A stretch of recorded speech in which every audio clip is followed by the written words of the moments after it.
Every job for you में आप सभी का स्वागत है दोस्तों। आज की इस वीडियो में हम बात करने वाले हैं Himachal Pradesh staff selection commission Hamirpur की तरफ से दो नए नोटिफिकेशन जारी किए गए हैं। डिटेल में यहाँ पे बात करेंगे इन नोटिफिकेशंस के बारे में। उससे पहले अगर आप चैनल पर पहली बार विजिट करें हैं तो चैनल को सब्सक्राइब कर लीजिएगा और साथ में बेल आइकन दबा लीजिएगा ताकि आने वाली हर वीडियो की अपडेट आपको टाइम से मिलती रहे।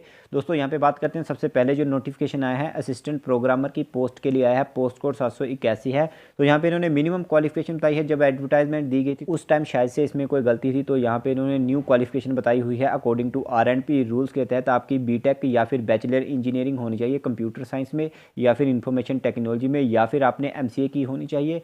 अगर आपके पास ये क्वालिफिकेशन नहीं है तो आपकी बैचलर इंजीनियरिंग या फिर बीटेक होनी चाहिए किसी भी डिसिप्लिन में, और 1 साल का आपके पास ए लेवल का सर्टिफिकेट होना चाहिए कंप्यूटर साइंस या फिर कंप्यूटर एप्लीकेशन में। और आगे यहाँ पे इन्होंने बताया कि आपके पास 1 साल का एक्सपीरियंस भी होना चाहिए कंप्यूटर प्रोग्रामिंग या प्रोग्रामर या सॉफ्टवेयर डेवलपर का। और अगर आपके पास ये क्वालिफिकेशन नहीं है तो यहाँ पे इन्होंने आगे एक क्वालिफिकेशन और बताई हुई है कि आपकी मास्टर डिग्री होनी चाहिए कंप्यूटर साइंस या फिर इंफॉर्मेशन टेक्नोलॉजी में, और आपके पास 2 साल का एक्सपीरियंस होना चाहिए। अगर आपके पास ये क्वालिफिकेशन भी नहीं है तो आपकी बीएससी होनी चाहिए कंप्यूटर साइंस या फिर इंफॉर्मेशन टेक्नोलॉजी में, या फिर आपके पास बीसीए होनी चाहिए। और आपके पास जो है 3 साल का एक्सपीरियंस होना चाहिए कंप्यूटर प्रोग्रामर, असिस्टेंट प्रोग्रामर या फिर सॉफ्टवेयर डेवलपर का। अगर आपके पास ये क्वालिफिकेशन भी नहीं है तो आपका 3 साल का डिप्लोमा होना चाहिए कंप्यूटर साइंस या फिर इंफॉर्मेशन टेक्नोलॉजी में, और आपके पास 3 साल का एक्सपीरियंस भी होना चाहिए असिस्टेंट प्रोग्रामर या फिर प्रोग्रामर या फिर सॉफ्टवेयर डेवलपर का। अगर आपके पास ये क्वालिफिकेशन है तभी आप फाइनल क्वालिफाई कर पाएंगे। और नीचे यहाँ पे इन्होंने क्वालिफिकेशन बताई हुई है जो पहले इन्होंने बताई हुई थी,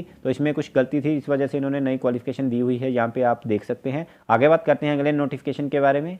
अगला जो नोटिफिकेशन है सेम पोस्ट कोड के लिए आया है। पोस्ट कोड 781 और 17 जनवरी 2021 को इवनिंग सेशन में इसका एग्जाम रखा गया है। Minimum qualification according to R and P rules के तहत इन्होंने वही बताई है जो मैंने आपको पीछे बताई हुई है। बैचलर इंजीनियरिंग या फिर बीटेक होनी चाहिए कंप्यूटर साइंस या फिर इंफॉर्मेशन टेक्नोलॉजी में, या फिर आपकी एमसीए होनी चाहिए। तो अगर आपके पास ये क्वालिफिकेशन नहीं है तो यहाँ पे इन्होंने बताया कि आपकी बैचलर इंजीनियरिंग या फिर बीटेक होनी चाहिए किसी भी फील्ड में, और आपके पास ए लेवल का सर्टिफिकेट होना चाहिए कंप्यूटर एप्लीकेशन का, और यहाँ पे 1 साल का एक्सपीरियंस भी होना चाहिए। अगर आपके पास ये दोनों क्वालिफिकेशन नहीं है और आपने मास्टर डिग्री की हुई है कंप्यूटर साइंस में और इसके साथ आपके पास 2 साल का एक्सपीरियंस होना चाहिए, तभी आप यहाँ पे क्वालिफाई कर पाएंगे।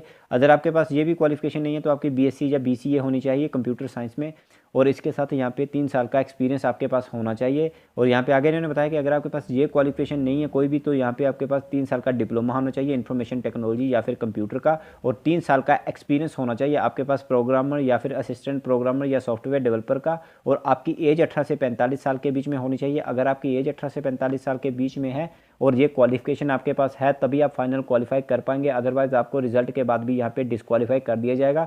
तो दोस्तों ये थी इन्फॉर्मेशन हमीरपुर बोर्ड की तरफ से आए हुए नोटिफिकेशंस के बारे में। और भी कोई अपडेट आती है आपके एग्जाम या फिर रिजल्ट के रिगार्डिंग तो आपको इस चैनल पर बता दिया जाएगा।